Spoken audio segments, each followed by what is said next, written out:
اقبال مسیح ناانصافی اور ظلم کے خلاف ایک تاریخی شخصیت تھے۔ اقبال مسیح ایک نوجوان پاکستانی لڑکا تھا جسے 4 سال کی عمر میں جبری مشقت پر مجبور کیا گیا۔ 10 سال کی عمر میں رہائی پانے کے بعد اقبال بانڈڈ چائلڈ لیبر کے خلاف سرگرم کارکن بن گیا۔ وہ صرف 12 سال کی عمر میں اپنے مقصد کے لیے شہید بھی ہو گیا۔ اقبال مسیح پاکستان میں لاہور سے باہر ایک چھوٹے سے شہر مریدکی میں پیدا ہوئے۔ اقبال کی پیدائش کے کچھ عرصے بعد اس کے والد سیف مسیح نے خاندان کو ترک کر دیا۔ اقبال کی والدہ عنایت ایک گھر کی صفائی کا کام کرتی تھی، لیکن اپنی چھوٹی آمدنی سے اپنے تمام بچوں کا پیٹ پالنے کے لیے رقم کمانا بہت ہی مشکل تھا۔ اقبال کی عمر اگرچہ بہت کم تھی، اس نے زیادہ تر وقت اپنے 2 کمروں کے گھر کے قریب کھیتوں میں کھیلتے ہوئے گزارا۔ جب اس کی ماں کام پر جاتی تھی، اس کی بڑی بہنوں نے اس کی دیکھ بھال کی۔ جب وہ صرف 4 سال کا تھا تو اس کی زندگی یکسر بدل گئی۔ 1986 میں اقبال کے بڑے بھائی کی شادی ہونی تھی اور خاندان کو اس کے لیے رقم کی ضرورت تھی۔ پاکستان میں اس وقت ایک انتہائی غریب خاندان کے لیے رقم کا ادھار لینے کا واحد طریقہ مقامی اجر سے پیسہ لینا تھا۔ یہ اجر اس قسم کے ادھار میں مہارت رکھتے ہیں جہاں اجر چھوٹے بچوں کی مزدوری کے بدلے خاندان کو پیسے قرض دیتا ہے۔ شادی کی ادائیگی کے لیے اقبال کے خاندان نے ایک شخص سے 600 روپے، جو کہ تقریباً $12 بنتے تھے، ادھار لیے۔ یہ شخص قالین بننے کا کاروبار کرتا تھا۔ بدلے میں اقبال کو قرض کی ادائیگی تک قالین بننے والے کارکن کے طور پر کام کرنے کی ضرورت تھی۔ اقبال مسیح سے پوچھے یا مشورے کیے بغیر اس کو اس کے خاندان نے صرف 4 سال کی عمر میں غلامی میں بھیج دیا۔ پیش کی قرضوں کا یہ نظام فطری طور پر غیر مساوی ہے۔ اس سسٹم میں اجر کے پاس تمام طاقت ہے۔ اقبال کو قانون بننے کا ہنر سیکھنے کے لیے پورا سال بغیر اجرت کے کام کرنا پڑا۔ اس کی اپرینٹس شپ کے دوران اور اس کے بعد اس نے جو کھانا کھایا اور جو اوزار استعمال کیے، اس کی قیمت اصل قرض میں شامل کر دی گئی۔ اگر اس نے کوئی غلطی کی تو اس پر اکثر جرمانہ بھی عائد کیا جاتا، جس سے قرض میں اور بھی اضافہ ہو جاتا۔ ان اخراجات کے علاوہ قرض کی مد میں مزید اضافہ ہوا کیونکہ اجر نے اس میں سود بھی شامل کر لیا۔ ان سالوں کے دوران اقبال کے خاندان نے اجر سے اور زیادہ رقم بھی ادھار لی، جو اس رقم میں شامل ہو گئی جس کے لیے اقبال کو کام کرنا پڑا۔ جب اقبال 10 سال کا تھا تو صرف 6 سال میں قرض بڑھ کر 13,000 روپے یعنی تقریباً $260 ہو چکا تھا۔ اقبال مسیح نے جن حالات میں کام کیا وہ بھی بہت ہی خوفناک تھے۔ اقبال اور دیگر بچوں کو لکڑی کے بینچ پر بیٹھنے اور قالینوں میں لاکھوں گرہیں باندھنے کے لیے آگے جھکنے کی ضرورت تھی۔ بچوں کو ایک مخصوص پیٹرن کی پیروی کرنے کی ضرورت تھی، ہر دھاگے کا انتخاب کرنا اور ہر ایک گرہ کو احتیاط سے باندھنا۔ بچوں کو ایک دوسرے سے بات تک کرنے کی اجازت نہیں تھی۔ اگر بچے دن میں کوئی غلطی کرتے تو ہو سکتا کہ کوئی گارڈ انہیں مارے یا وہ اپنے ہاتھوں سے ان کے وہ ہاتھ کاٹ لے جو دھاگے کو کاٹنے کے لیے استعمال ہوتے تھے۔ اقبال ہفتے میں 6 دن کم از کم 14 گھنٹے کام کرتا تھا۔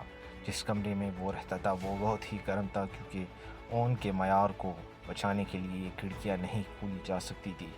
چھوٹے بچوں کے اوپر صرف 2 لائٹ بلب لٹک رہے تھے۔ اگر بچے واپسی کی بات کرتے، بھاگ جاتے، گھر سے بیمار ہو جاتے یا جسمانی طور پر کمزور پڑ جاتے تو انہیں سخت سزا دی جاتی۔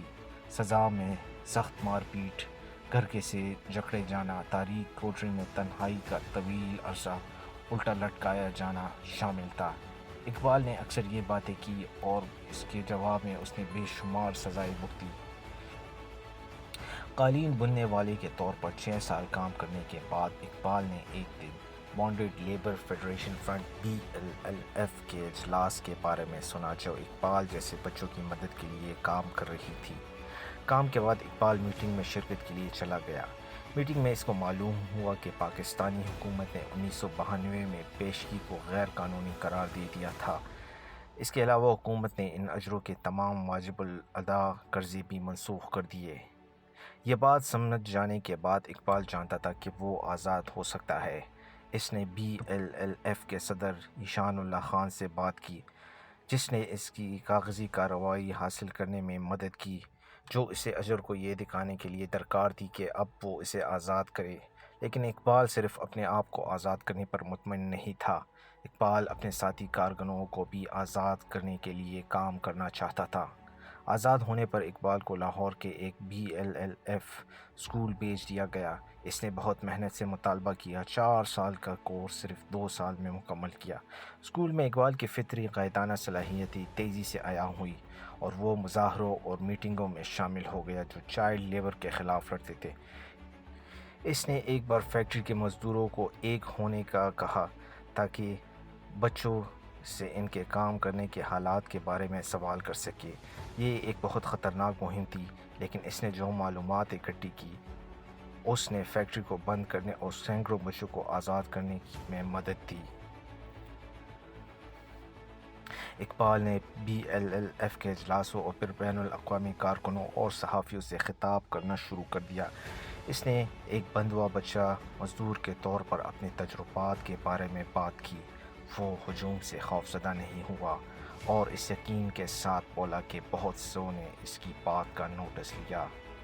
اقبال پر ان 6 سالوں میں ہونے والے مظالم نے اسے جسمانی اور ذہنی طور پر متاثر کیا۔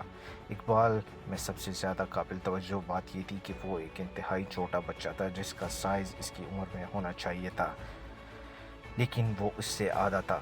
10 سال کی عمر میں اس کا قد 4 فٹ سے بھی کم تھا اور اس کا وزن محض 60 پاؤنڈ تھا۔